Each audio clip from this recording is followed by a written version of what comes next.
औरंगाबादचे खासदार आणि एमआयएमचे स्फोटक नेते इम्तियाज जलील आपल्याबरोबर आहेत। इम्तियाज सर, काय सांगाल तुम्ही? सध्या राज्यातल्या वीज वितरण कर्मचाऱ्यांनी 72 तासांचा संप पुकारलाय, खासगीकरण करू नये अशी त्यांची प्रमुख मागणी आहे। सर्वप्रथम मी सांगतो मी स्फोटक नाही, मी खरं बोलणारा आहे। कोणाला पटतं कोणाला नाही पटतं अशी माझी ओळख झालेली आहे। हे जे वीज कर्मचारी जे आहे आंदोलन त्यांनी सुरुवात केलेली आहे त्यांना आमचा पूर्ण पाठिंबा आहे। या कारणाने की या देशामध्ये मागच्या एक 8-10 वर्षामध्ये आपण हे बघितलेले आहे की जे चांगले सरकारी इन्स्टिट्यूशन्स होते त्यांना कशा प्रकारे विकण्यात आलं होतं। आता हे षडयंत्र रचण्यात येत आहे की आपण MSEDCL जे आहे त्यालाही आपण प्रायव्हेटाईज करू, त्यालाही कोणत्या आपल्या जवळच्या कोणत्या एका मोठ्या धन्नासेठाला आपण ते देऊ। म्हणून आम्ही त्यांचा समर्थन करत आहे। हे कर्मचारी जे आंदोलनात बसलेले आहे, मी एकदा पार्लमेंटमध्ये हे प्रश्न पंतप्रधान नरेंद्र मोदी साहेबांना विचारलं होतं की सर्व लोक म्हणतात की मोदी है तो मुमकिन है। असा एअर इंडियाच्या बाबतीत जेव्हा एअर इंडिया विकायला ते सुरुवात केली होती तर मी त्यांना म्हटलं की असा क्या चीज़ है जो रतन टाटा को मुमकिन है और मोदी को मुमकिन नहीं है। मग कशाला गप्पा मारायचे की मोदी है तो मुमकिन है, सब मुमकिन है। आणि कशामुळे हे चांगले जे इन्स्टिट्यूशन्स आहे, आता MSEDCL, आता BSNLलाही ते करण्याचं सुरुवात केलेली आहे। अनेक बँक्स आहे त्यांच्या रडारवर। हे सगळं म्हणजे खूप घातक ठरणार आहे मला असं वाटतं। तुमचा हा सवाल आहे की अदानीला जमतं ते मोदींना का जमत नाही? खरं आहे, जे अडाणीला जमतं म्हणजे अडाणी तुमच्यापेक्षा चांगला असेल तर मोदी साहेब तुम्ही सरका आणि त्यांना बसवा पंतप्रधानांच्या खुर्चीवर, किंवा तुम्ही सरका आणि रतन टाटाला बसवा। बाई तुम्ही काय म्हटलं की नाही आम्हाला चालवता येत नाही, खूप लॉसेसमध्ये आहे। मग लॉसची कंपनी रतन टाटा घेतो आणि ते प्रायव्हेटायझेशन करून त्यांच्याकडून घेऊन ते प्रॉफिटमध्ये आणतो। मग रतन टाटाला जे शक्य आहे, अडाणीला जे शक्य आहे, अंबानीला जे शक्य आहे, मग मोदी साहेब कशाला आपण उगीच आपल्या हे आपले भक्तांना सांगतो की फक्त हे नारे लावा, मोदी है तो मुमकिन है करके। मोदींच्या कार्यक्षमतेवरती तुम्ही हा प्रश्न उपस्थित केला? कार्यक्षमतेवर नाही, खरी गोष्ट मी सांगतो की इतकं वर्ष 70 वर्ष हे सगळे इन्स्टिट्यूशन चांगल्या प्रकारे चालत होते। हो, काही तुमच्या प्रोफेशनल जे अप्रोच व्हायला पाहिजे होतं। आज एअर इंडियाने काय केलेलं आहे? आज त्यांनी फक्त एक प्रोफेशनल अप्रोच त्यांच्या ऑर्गनायझेशनमध्ये आणलेलं आहे आणि आता बघा काही वर्षानंतर ते खूप मोठी प्रॉफिटेबल ऑर्गनायझेशन होईल। काय आहे की मोदी साहेब आणि त्यांचे जे लोक आहे हे सामान्य लोकांना कळतं नाही की आपण MSEDCLला प्रायव्हेटाईज केलं तर काय होणार म्हणजे जे कर्मचारी आहे सगळ्यात मोठी गाज जेव्हा पडती ना ते कर्मचाऱ्यांवर पडती। आता मला अनेक एअर इंडियाचे कर्मचाऱ्यांनी हे कॉन्फिडेन्शियलमध्ये सांगितलेले आहे की ते आम्हाला सुरुवात केलेली आहे त्यांनी साईडलाईन करायला। मग एकदा MSEDCL प्रायव्हेट कंपनी आली तर ते म्हणशील नाही आम्ही हे इंट्रोड्यूस करणार आहे, आम्हाला हे कर्मचारी पटत नाही, त्यांना आम्ही घरी पाठवणार। तर ते खूप घातक आहे मला असं वाटतं। आपणनी जे ऑलरेडी एक्झिस्टिंग आहे त्यांना ना विकता, त्याला प्रायव्हेटायझेशन ना करता आपण नवीन काय आणतं हे सांगा। गप्पा मारणं सोडा आणि सांगा की मतलब हे मनमोहन सिंगाच्या काळात सुरू झाली होती, हे वाजपेयी साहेबांच्या काळात सुरू झाली होती, उसमें आम्ही हे आणलेले आहे। अरे तुम्ही काही आणत नाही आणि आता हे आमच्या औरंगाबादचे बघा सुभाष देसाई साहेब एकही इंडस्ट्री आणली नाही मोठी आणि इकडची जे इंडस्ट्रीची जागा होती ते विकून टाकली आणि आता घरी बसलेले आहे।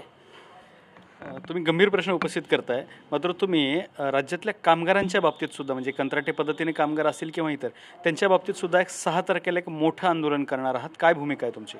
दत्ता, मतलब हे खूप दुर्दैवी गोष्ट आहे। म्हणजे आपल्याला कोणीतरी उभे राहायला पाहिजे यांच्यासाठी।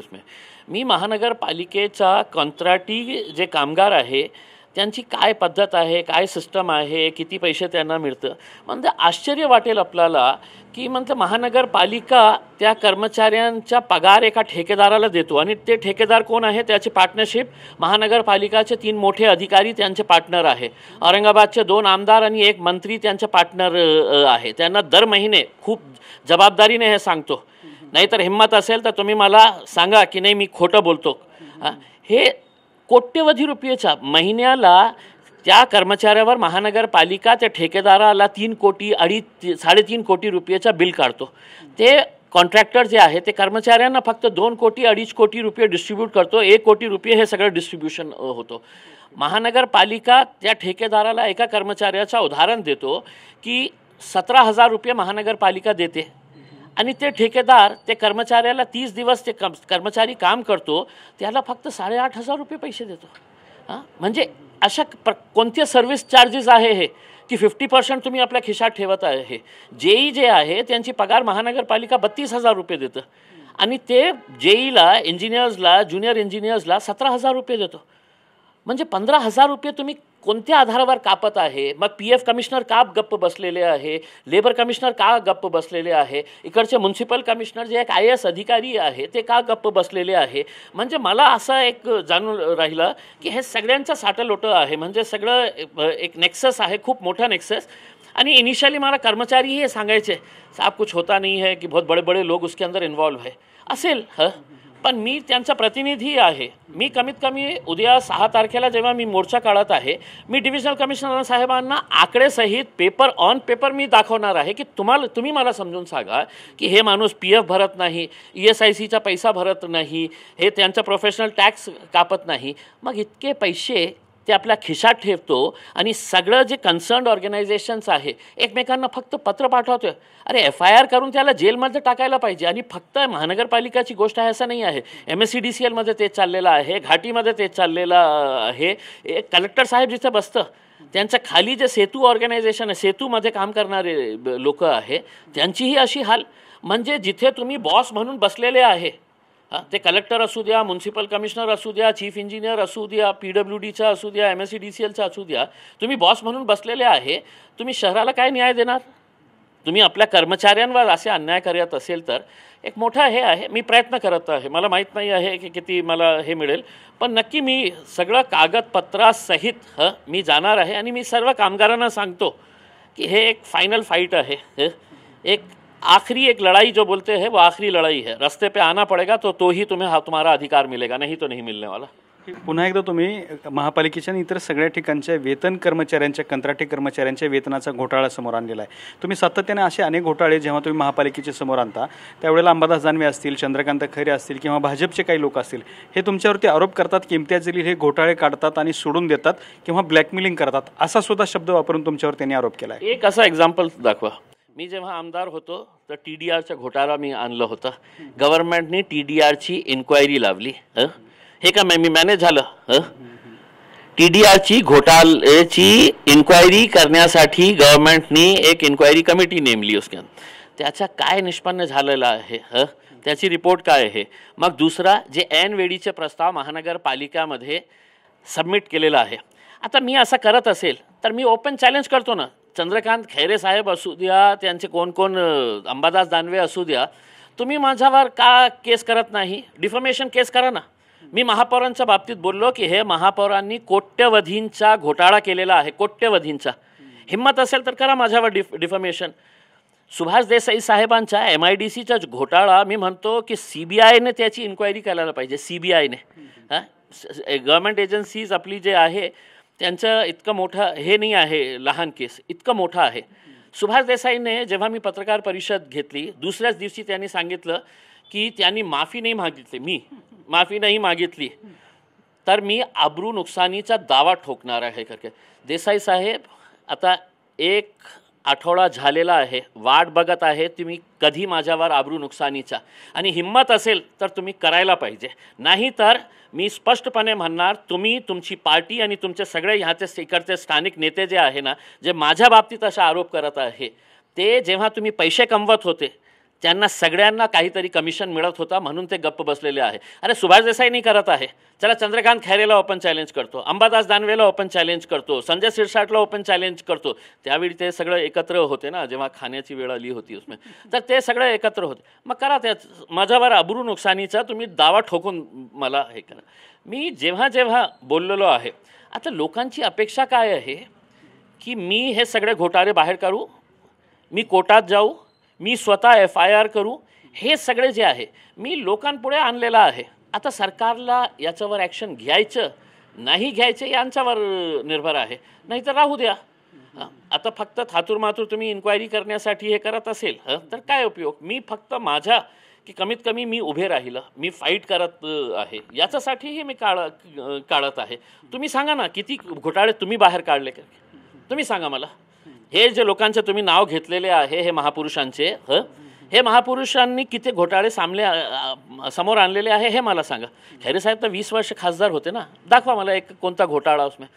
सगळीकडे जायचं, आपला घेऊन यायचं आणि बसायचं घरी. काय केलं त्यांनी. आणि मी लोकांना हे सांगतो की तुम्ही पण मला विचारलं की तुम्ही कोर्टात जाणार का. अरे मी किती केसेस करणार. मी आपल्यासमोर आणलेलं आहे, आता तुम्ही इन्क्वायरी करा. गव्हर्नमेंट नाही करत असेल तर मीडियाची ही जबाबदारी नाही आहे का मीडिया फक्त हे करणार आहे की इम्तियाज जलील काय म्हटलं, खैरे साहेब काय म्हटलं, मग संजय शिरसाटांनी काय म्हटलं, तर मग दानवे साहेबांनी काय म्हटलं. हे थोडी आहे. इन्व्हेस्टिगेट तुम्ही पण करा ना. मी आपल्याला सगळ्याला देतो ना. आणि तुम्ही मग हे करा की इम्तियाज जलीलने जे बोलले होते, जे आरोप केले होते ते खोटे आहे खरे आहे. हे मीडियाची जबाबदारी नाही आहे का. करायला पाहिजे ना उसमें. या सगळ्या मुद्द्यावरती तुम्ही हे स्पष्टीकरण देत आहे. मात्र राज्यामधले राजकीय वातावरणात ना वेगवेगळ्या घडामोडी घडतात. आपल्या औरंगाबाद शहराचं नाव छत्रपती संभाजीनगर करावं अनेक दिवस मागणी होते. मात्र तेच छत्रपती संभाजी महाराज धर्मवीर होते की स्वराज्य रक्षक होते यावरून वाद सुरुवात झालेला आहे. तुम्ही सुद्धा संभाजी महाराजांचा अभ्यास केलेला आहे. तुम्हाला काय वाटते, संभाजी महाराज हे धर्मवीर होते की स्वराज्य रक्षक होते. काय आहे की एकतर हे जे वाद सुरू झालेला आहे हे जाणून बुजून क्रिएट करण्यात आलेलं आहे. मी स्पष्टपणे म्हणतो की अजित पवार साहेब खूप मोठे नेते आहे आणि जेव्हा ते बोलतो ते तोलमोल के जो बोलते है ना वैसा असतं असं. ते काहीही असं बोलत नाही. बहुतेक म्हणजे हे मुतारी करून हे सोडलं असं प्रकारचे जे डॅममध्ये पाणी नाही तर मी मुतारी करू का असं त्यांनी ते सांगितलं होतं. पण विधानसभेमध्ये त्यांनी जे वक्तव्य केले मला असं वाटतं की जाणून बुजवून काहीतरी स्ट्रॅटेजी असेल. बघा, छत्रपती संभाजी महाराज असू द्या, छत्रपती शिवाजी महाराज असू द्या, जे महापुरुष या देशामध्ये आले आणि विशेषकर महाराष्ट्रातले जे महापुरुष आहे ते महापुरुष आहे, ते खूप महान आहे. आता तुम्हाला पदवी काय द्यायची आहे हे आता इतकं वर्षानंतर तुम्ही याच्यावर हे चर्चा करणार आहे. ते कशा प्रकारे बघा, 100 वर्षापूर्वी काय सिच्युएशन होती, 150 वर्षापूर्वी काय सिच्युएशन होती. ते धर्मासाठी लढत होते का देशासाठी स्वराज्यासाठी लढत होते, ते काय सर्कमस्टन्सेस होते आपण फक्त पुस्तकामध्ये वाचलेले आहे. आपण प्रेझेंट नाही होतो त्या काळामध्ये. पण हे खरी गोष्ट सर्वोच्च निकष आपण काढलं तर हे लोक खूप महान होते आणि देशासाठी त्यांनी खूप केलेले आहे. एक आदर्श आहे सर्वांसाठी, आमच्यासाठी आहे, तुमच्यासाठी आहे, सगळ्यांसाठी आहे. आता त्यांचं नाव घेऊन आपण जे राजनीती करतो ते मला असं वाटतं कुठेतरी थांबायला पाहिजे. आपलं जेव्हा निवडणूक यायची छत्रपती संभाजी महाराज, मग मी म्हणतो की कशाला आपल्याला शहराचं एक नाव आहे, ऐतिहासिक हे आहे, नाही तू देशद्रोही आहे, तू याचं फॉलो करणारा आहे. मी काय म्हणतो की आज आपल्याला देशाला पुढे न्यायचं आहे, महाराष्ट्राला पुढे न्यायचं आहे, अनेक गंभीर प्रश्न आहे, त्याच्या बाबतीत ना बोलता आता एकदा त्यांनी हे सांगितलं असतं की मराठवाड्यामध्ये का 940 शेतकऱ्यांनी आत्महत्या केलेली आहे, त्याच्यावर इतकं डिबेट झालं असतं की काय सरकारमध्ये चूक होत आहे की ज्याच्यामुळे अनेक शेतकरी दररोज, माझ्या फक्त मराठवाड्याचा आकडा देत आहे मी, दररोज शेतकरी आत्महत्या करत आहे. त्याच्या बाबतीत आपण का चर्चा करत नाही. हा बेरोजगारी, पोलिसांची भरती हे सुरू आहे, त्याच्यामध्ये किती मास्टर्स केलेले, ग्रॅज्युएट सोडा, मास्टर्स केलेले किती स्टुडंट जे आहे ते पोलीस एक शिपाईसाठी भरती व्हायला आज निघालेले आहे. का असं होत आहे. मग कशाला आपण त्यांना एज्युकेशन द्यायचं की त्यांना नोकरीच द्यायची नसेल तर. हे गंभीर प्रश्न आहे मला असं वाटतं. मला तुम्हाला विचारायचं हे प्रश्न याचं कारण होतं, म्हणजे आम्ही जेवढ्या वेळा तुमच्याकडे आलो तेवढ्याला तुमच्या वागण्यात बोलण्यात कधी जात किंवा धर्म आम्हाला दिसलेला नाही.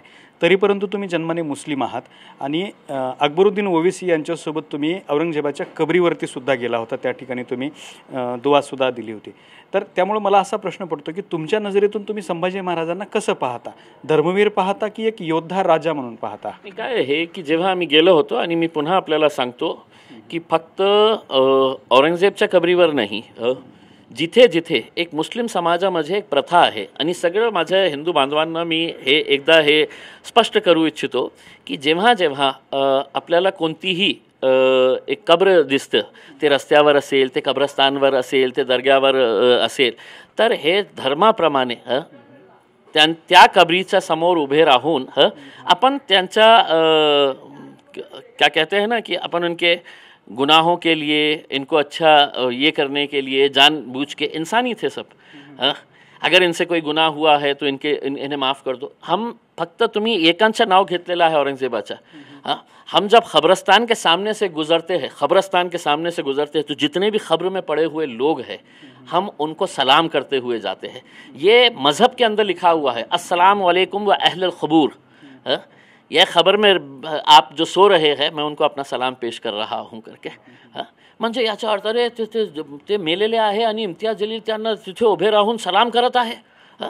हे तुम्ही सांगेल, कारण तुम्हाला धर्माच्या बाबतीत जास्त माहीत नाही आहे. तर मी केलं. आणि असं नाही आहे की आम्ही नतमस्तक झालं आणि काय मीडियाने जे दाखवलं होतं की आम्ही त्यांच्या कबरीवर डोकं ठेवलं, तसं काही नाही. आम्ही करत नाही. हम सिर्फ अल्लाह की इबादत करते हैं. हा धर्म तुमच्याकडून मी समजून घेतला. आता तुमच्या नजरेतून संभाजी महाराज धर्मवीर की स्वराज्य रक्षक?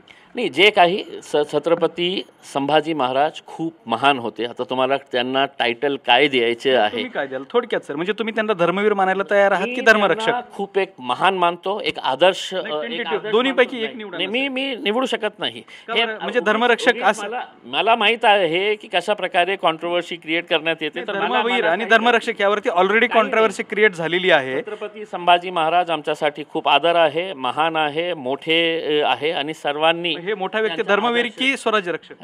आता हे खालचे जे लोक आहे ना, ज्यांच्याकडे काही राहिलेलं नाही, असंच प्रकारचे काही कॉन्ट्रोवर्सीज तयार करून आपण कशा लोकांचा एक जे रिअल इश्यूज करून भटकायचं आहे. असं जरी असलं तरी त्यांना धर्माचा लढाई लढत होते ते का त्यांच्या राज्याची लढाई लढत होते?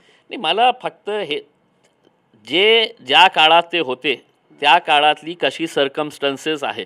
आता तुम्हाला एक उदाहरण देतो. मी जेव्हा डिबेटमध्ये बसतो टी व्हीवर, जेव्हा समोरच्या माणसाला काही डिबेट करण्यासारखं नसतं, त्याच्याकडे काही पॉईंट नसतं, तर बोलता हे रजाकार आहे. अरे मी म्हणतो की बाबा, रजाकार 80 वर्षापूर्वी होते, आले गेले, मेले, संपले. आता तुमच्याकडे काही लॉजिकल नाही आहे सांगायला, डिबेट करायला, डिस्कस करायला काही नाही आहे. तर डायवर्ट कशा करायचं, हे रजाकार. मग डिबेट सुरू होतो की रजाकार कसे होते. अरे काय होते? रजाकार असणं नाकारता किंवा रजाकाराचं धार्मिक धर्मांधता तुम्ही नाकारता, त्यांच्याशी संबंध नाही असं सांगता. मग संभाजी महाराज धर्मवीर हे शब्द तुम्हाला कसं काय मान्य होऊ शकतो? नाही, मला काय आहे की आपल्यावर निर्भर आहे ना, तुम्हाला काय द्यायचे आहे. मी काय चूक करत आहे का की मी म्हणतो की नाही छत्रपती संभाजी महाराज खूप महान होते आहे. आता तुम्ही मला सांगेल नाही, तुम्ही हे आम्हाला सांगा फक्त हे 2 पैकी त्यांना तुम्हाला कोणता टायटल द्यायचा, नाही देणार मी, नाही देणार. महान होते, आदर्श आहे आमच्यासाठी, खूप महान आहे, हे बस इथे थांबायला पाहिजे. दुसरा प्रश्न, तुमचे कधी काळचे सहकारी प्रकाश आंबेडकर अर्थात वंचित बहुजन आघाडी, ते आता महाविकास आघाडीसोबत खास करून शिवसेनेसोबत युती करते. काय आहे की लोकांची जी इच्छा होती, हे प्रामाणिकपणे सांगतो की मुस्लिम, दलित आणि जितके वंचित घटक आहे त्यांनी एकत्र यावं. आणि आपण एक परिवर्तन कशा झालेला होतं महाराष्ट्रामध्ये हे सगळ्यांना माहीत आहे. आणि सगळ्यांना हेही माहीत आहे की बाळासाहेब आंबेडकर त्यावेळी आमच्या गठबंधन विधानसभेमध्ये राहिला असता तर बहुतेक ते किंग झाले असते किंवा किंगमेकर झाले असते महाराष्ट्राच्या राजनीतीमध्ये. सत्ता कोणाची बनवायची आहे ते बाळासाहेबांच्या हातात राहिलं असतं. काही कारणाने ते टिकू शकलं नाही आणि त्याच्या बाबतीत आम्हीही खूप दुर्दैव आम्हाला असं वाटतं. म्हणून आज त्यांची पक्ष आहे, त्यांना असं वाटत असेल की नाही मला शिवसेनेसोबत जायचं आहे, तर त्यांची इच्छा आहे. आम्ही तर महाराष्ट्रामध्ये जेव्हा आलो तर एकटंच आलो होतो, एकटंच लढण्याची हे होती. आम्हाला बाळासाहेबांची ताकद मिळाली, ते आले सोबत, एक परिवर्तनाची लाट आपण महाराष्ट्रामध्ये दिसली. कोणी आमच्यासोबत आले तर बरं, नाही आले तर एकला चलो रे तर नाराज आहेच आमचं. पण तुम्ही म्हणालात की बाळासाहेब आंबेडकर हे किंग किंवा किंगमेकर ठरू शकले असते, ते ठरू शकले नाहीत. कुठं चुकलं बाळासाहेबांचं? कुठेतरी चुकलं असेल ना, राजनीतीमध्ये होत असतं ना. आणि काहीतरी तिकीट डिस्ट्रीब्युशन म्हणा, आता ते खूप त्याच्यावर चर्चा झालेली आहे.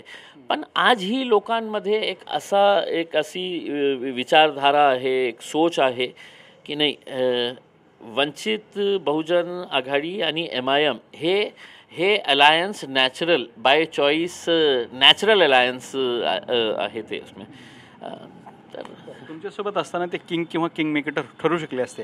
आता ते ज्यांच्यासोबत चाललेले आहेत तिथं त्यांना ही संधी दिसते का तुमच्या नजरेत? मला माहीत नाही आहे, कारण काय आहे की आता कोण कोणाच्या सोबत जाणार आहे हेही स्पष्ट झालेलं नाही आहे.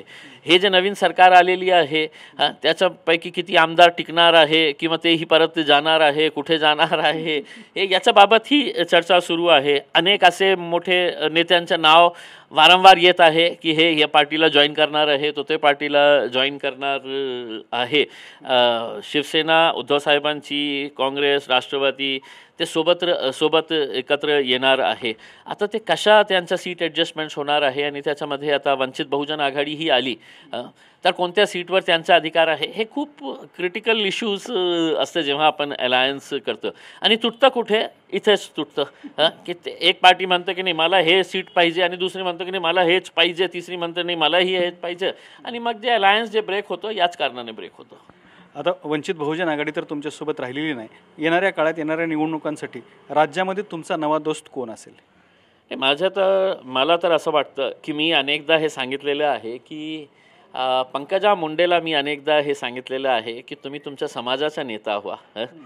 तुम्ही भारतीय जनता पार्टीमध्ये जाऊन तुम्हाला ज्या प्रकारची वागणूक या पार्टी देत आहे त्यांनी फक्त इतकं सांगण्यासाठी थांबलेलं आहे की आता बाबा तुम्ही जा. मी त्यांना काय सांगितलेलं आहे, तुम्ही भारतीय जनता पार्टीचे नेते आहे, तुम्ही OBC समाजाचे नेते नाही आहे.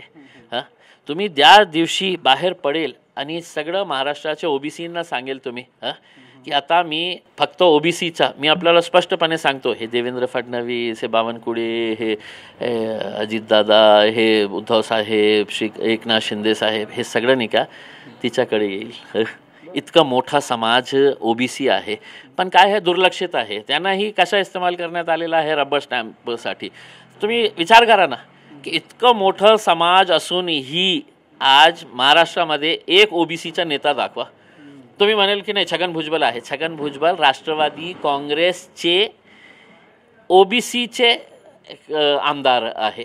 OBC समाजाचे नेतृत्व करणारे नेते नाही आहे. एकनाथ खडसेही तसे नाही आहे, पंकजा मुंडेही तसं नाही आहे, धनंजय मुंडेही तसं नाही आहे.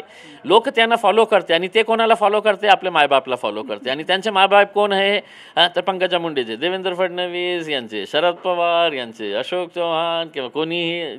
नाही, मग तुमची ऑफर काय पंकजा मुंडेंसाठी? बाहेर पडा, बघा तुमची ताकद आणि घ्या, आम्हाला सोबत घ्या, आमच्या सोबत या आणि मग बघा तुम्ही काय आपण परिवर्तन महाराष्ट्रामध्ये घडू शकतो. तर हे होते MIMचे खासदार आणि MIMचे प्रदेशाध्यक्ष इम्तियाज जलील यांनी पंकजा मुंडे यांना खुली ऑफर दिली आहे की भारतीय जनता पार्टीमधून बाहेर पडा, आम्हाला सोबत घ्या आणि महाराष्ट्राच्या राजकारणातले बदल पहा. कॅमेरामन अमित आडेसोबत दत्ता कानवटे, TV9 मराठी, औरंगाबाद.